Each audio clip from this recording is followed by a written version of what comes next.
నమస్తే welcome to YoYo TV. Chandrababu Naidu అభివృద్ధి, రాజకీయాలు, యువతకు ఉపాధి, టెక్నాలజీ విషయాల్లో ప్రభుత్వాలు చొరవ తీసుకుంటే అద్భుతాలు చేయవచ్చని నిరూపించిన నాయకుడు. ఆయనను అరెస్ట్ చేసి జైల్లో పెట్టినప్పుడు ఆయన చేసిన పనులన్నీ ప్రపంచవ్యాప్తంగా ఎంతో మంది ప్రముఖులు గుర్తు చేసుకున్నారు.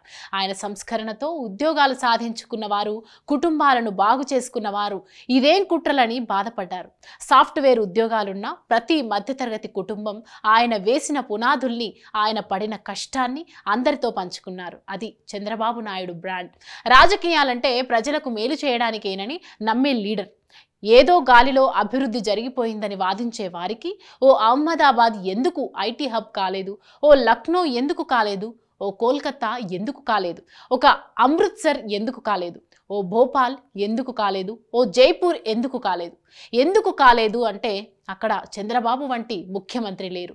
వచ్చిన అవకాశాలన్నీ అందిపుచ్చుకొని ప్రజల జీవితాల్ని బాగు చేయాలన్న సంకల్పం ఉన్న నేత లేరు. చంద్రబాబు ఉండటం ఏపీ ప్రజల అదృష్టం. తనకు ప్రజలు ఇచ్చిన అవకాశాన్ని సంపూర్ణంగా ప్రజల భవిష్యత్తును తీర్చిదిద్దడానికి చంద్రబాబు ఉపయోగించుకున్నారు.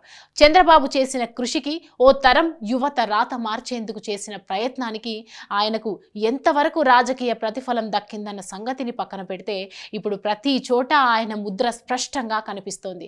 విభజిత ఏపీని ఎలా అభివృద్ధి చేయాలో ఆయన కలలు కన్నారు. వాటిని ఎగ్జిక్యూట్ చేసే దశలో అధికారం కోల్పోయారు. 5 ఏళ్ల కిందటితో పోలిస్తే 5 ఏళ్ల తర్వాత ఇప్పుడు ఏపీ పరిస్థితి చూస్తే ఏం కోల్పోయారో అందరికీ అర్థమవుతుంది. చంద్రబాబు 14.5 ఏళ్లు సీఎంగా ఉన్నారు. మిగిలిన కాలం అంతా ప్రతిపక్ష నేతగా ఉన్నారు. అత్యంత చిన్న వయస్సులో మంత్రిగా చేశారు. ఆయన చూడని పదవే లేదు, అనుభవించని అధికారం అంటూ లేదు. ఇప్పుడు ఆయన సీఎం కావడం ఆయనకు ముఖ్యం కాదు, ఏపీకి ముఖ్యం, ఏపీ భవిష్యత్తుకు ముఖ్యమని కొందరు అభిప్రాయాన్ని వ్యక్తం చేస్తున్నారు. ఏదేమైనా చంద్రబాబు నాయుడు ఇలాంటి పుట్టినరోజులు మరెన్నో జరుపుకోవాలని కోరుకుంటూ యోయో ఛానల్ తరపున మరోసారి చంద్రబాబు నాయుడు గారికి పుట్టినరోజు శుభాకాంక్షలు.